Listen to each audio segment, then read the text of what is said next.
Ever hear about these guys, old school fishing team out of Chesapeake Bay? They slay the striped bass. You gotta check these guys out. Let me have a look. Let me have a look.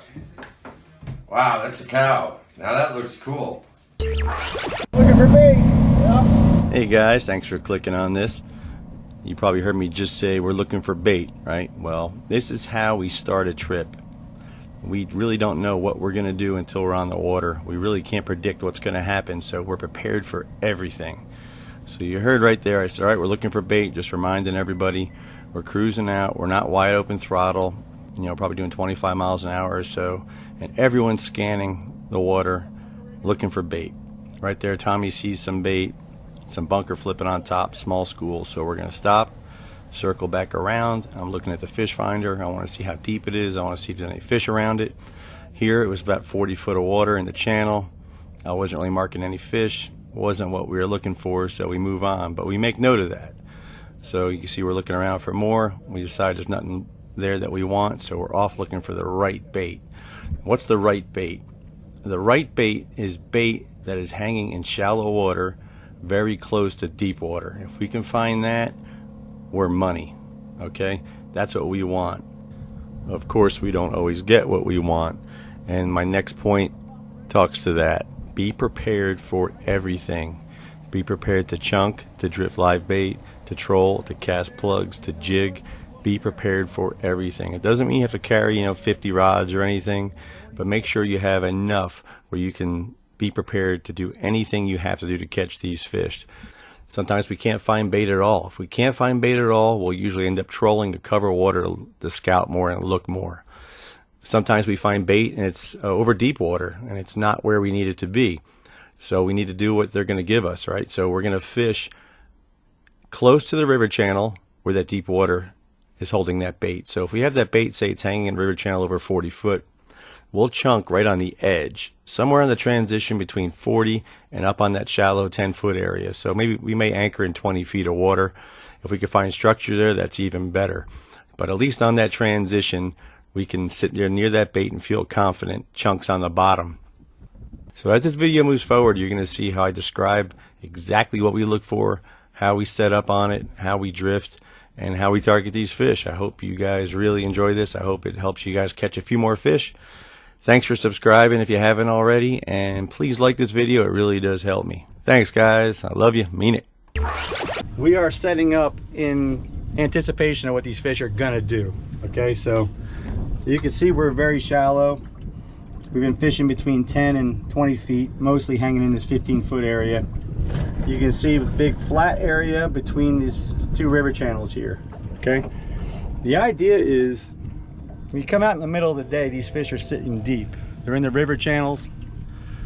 They're just staying. They probably ate all morning, maybe ate late last night, ate all morning. And they're not very active right now. They're hanging deep, sun's high in the sky, and they're just not moving shallow. They're not feeding right now. Now there's exceptions to every rule. Sometimes you come out in the middle of the day and they're just banging everything, right? But for most of the time, they're not doing that. They fed heavily last night or this morning. They're sitting deep, they're not doing anything. So we're not gonna go deep and chase those inactive fish. We've marked some deep, we're gonna leave them there.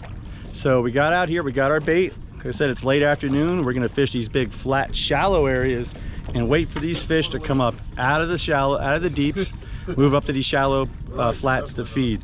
Now on these shallow flats, there's a lot of contours. It's not crazy contours, it's all between 10 and 20 feet and goes up and down. But these fish will move up, and you can see, as long as there's deep water nearby, these fish will move up to feed.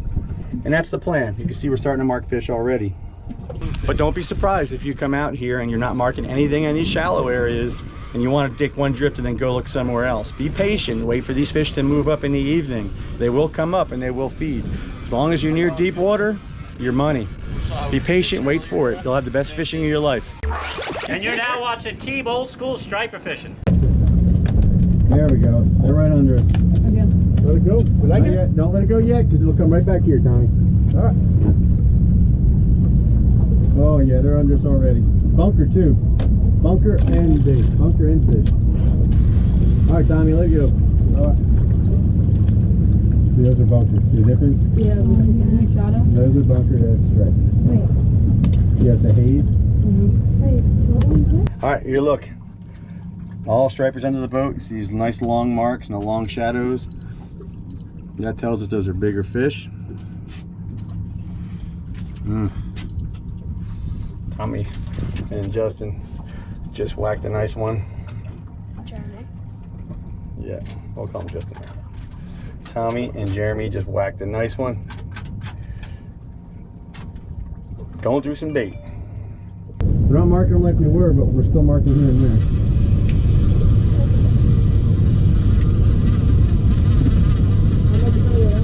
You got you off? I know. Coming at me. He's coming in, we're going to move back over to the fish. Fish on it. Is there a fish on it? Yeah. Yep, there's a fish on it. Tommy, go around the front, brother. He just now figured out he's hooked. Yeah. And he's right there. Definitely keep that line going out, Justin. Something big.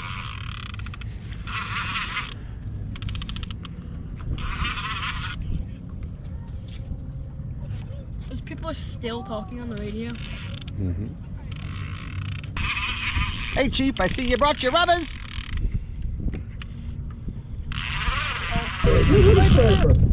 It's like a baby striper. A baby? And we all take turns kicking Max's can. Yep. It's good luck. Oh, he's not that small. Not that small. Little striper. He's in the teens for sure. Here. We're getting I'm having fun with him. Hold on.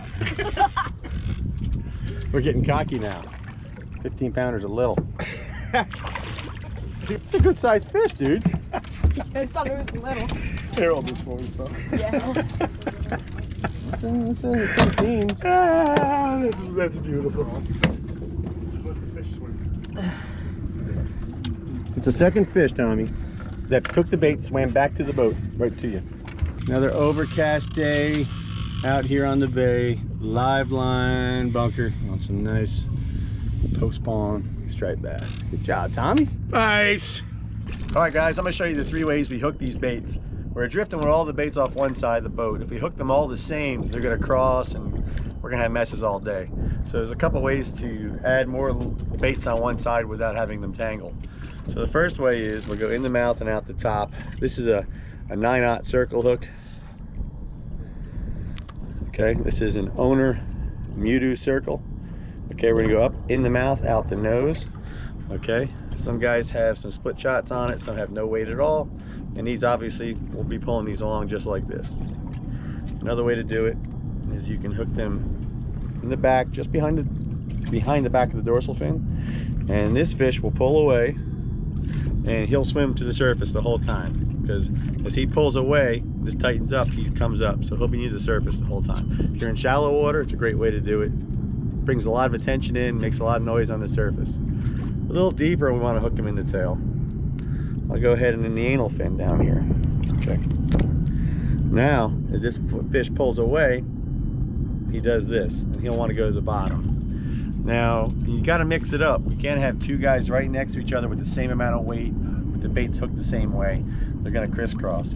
So if you have one hooked in the lips, one hooked in the tail, one lips, one tail, or you might have one guy with 1 ounce, one guy with no weight, one guy with 3 ounce, but you got to mix it up a little bit.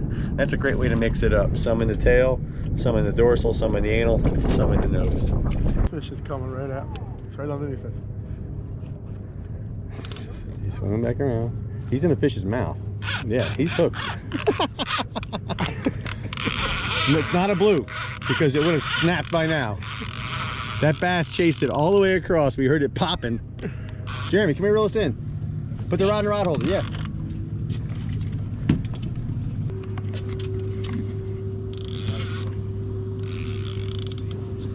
Nice striper. Just keep doing what you're doing.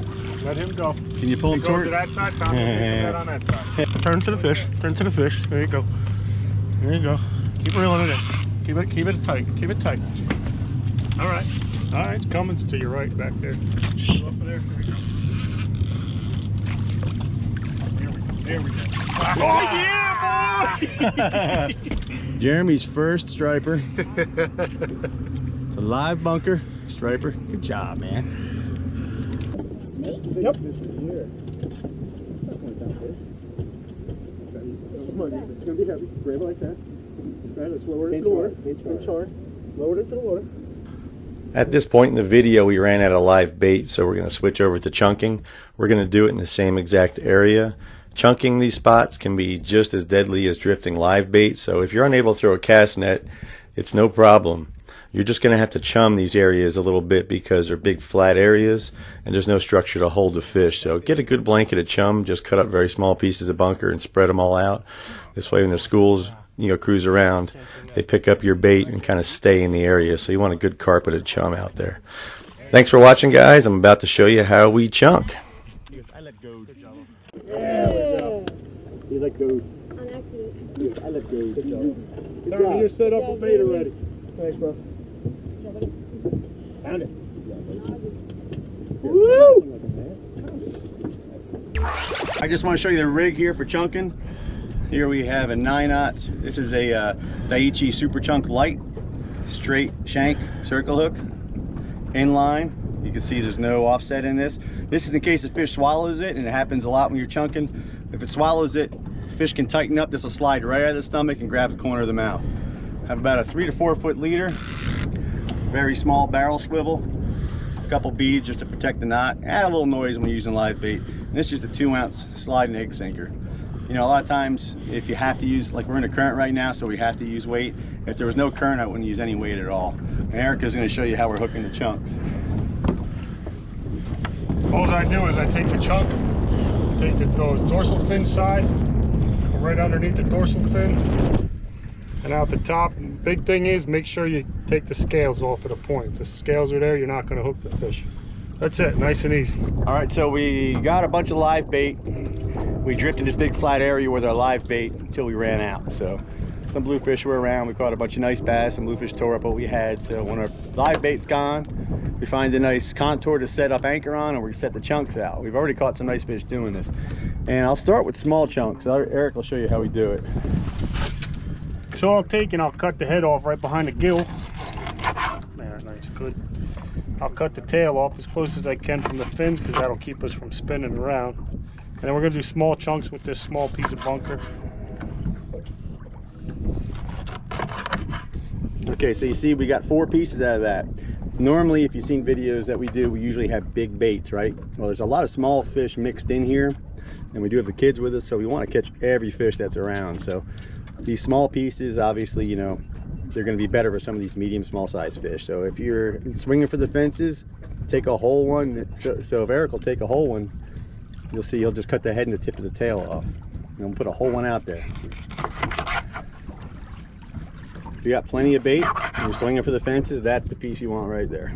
Change these baits out every 20 minutes, even some of those bigger ones. You know, if you're going to a half an hour, 40 minutes, you're not doing yourself any favors. You got to keep fresh bait always working, always working.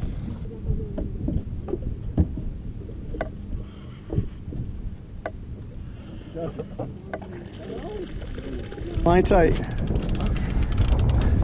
Well, we ran out of live bait. We're on a cut bait now, and it's pandemonium out here. There's just so many fish.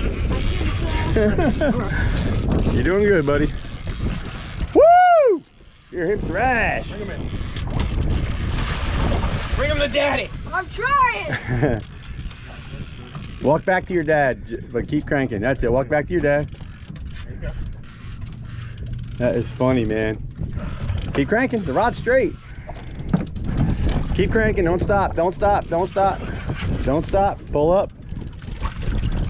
Got him. Got him. Oh, good. That hurts. Hurts good, right? Mm-hmm. Good job, brother. Good job. Boom.